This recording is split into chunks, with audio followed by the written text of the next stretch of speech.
Au besoin, il convient d'aller plus loin, de réaliser des poursuites au niveau judiciaire pour engager, si besoin est, la responsabilité pénale ou civile. En dépit de vos formidables reconnaissances académiques et professionnelles, la société haïtienne, Madame la Directrice Générale, vous attend au pied du mur pour voir si vous serez en mesure de porter l'ULCC à un autre niveau en améliorant sa performance et son efficacité institutionnelle. En outre, le gouvernement nourrit l'espérance que, par vos interventions et celles des autres partenaires nationaux dans le domaine de la lutte contre la corruption, le pays pourra redorer son blason en améliorant notamment son score dans les palmarès internationaux liés à la lutte contre la corruption. Je conclus mon intervention en vous souhaitant du succès dans vos nouvelles fonctions, Madame la Directrice Générale. C'est sûr que vous êtes la personne dont l'ULCC a besoin pour continuer le travail enclenché par votre prédécesseur. Bonne besogne à vous, Madame la Directrice. Je veux vous dire avec la sincérité de mon cœur que cette institution, cette ULCC valorisée, respectée et qui donne des résultats concrets aujourd'hui est une construction commune, une œuvre commune. Je suis très fier de vous. Je suis fier de chacun d'entre vous.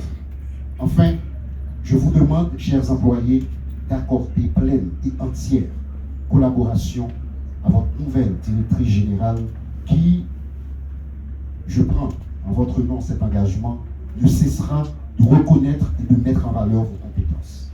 De mon lieu, je dis ceci, sans compromis, sans concession, avec dignité et responsabilité, j'ai servi mon pays et je continuerai à le servir.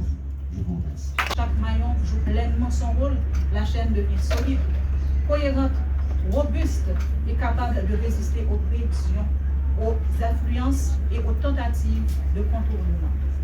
Aussi, je veux saluer ici le travail de la Task Force interinstitutionnelle anticorruption, dont j'ai pu mesurer la rigueur, l'engagement et la capacité de créer des ponts entre les institutions qui trop souvent travaillent ensemble. Cette task force a démontré qu'une coordination intelligente, respectueuse des mandats de chacun, peut renforcer l'efficacité politique. Et pour anecdote, le protocole d'accord qui a été signé pour rendre opérationnelle la task force interinstitutionnelle anticorruption, si il a bénéficié des efforts en amont de l'inspection générale des finances, a bénéficié avant tout aussi du support de l'ULCC, qui, à travers l'ONUDC, avait été la première institution à reconnaître les efforts de l'IGF et à lui donner et à lui accorder, je dirais, la préséance de cette initiation en permettant que cette belle collaboration soit possible. Mesdames et messieurs, la confiance est le bien le plus précieux d'une institution.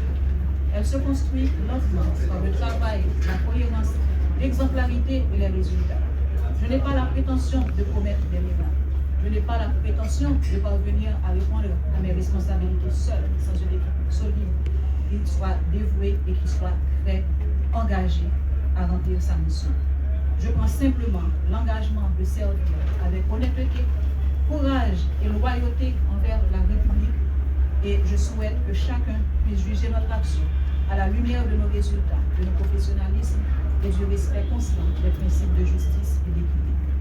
Ensemble, mes chères collaboratrices et collaborateurs et tous ceux que j'ai cités en tant que maillons de la chaîne de lutte contre la corruption, continuons à bâtir des institutions fortes, à œuvrer pour une Haïti fidèle à nos rêves et qui soit un lieu propice pour l'évolution de nos enfants, parce que des institutions fortes sont le fondement de l'État fort. Je vous remercie de votre confiance et de votre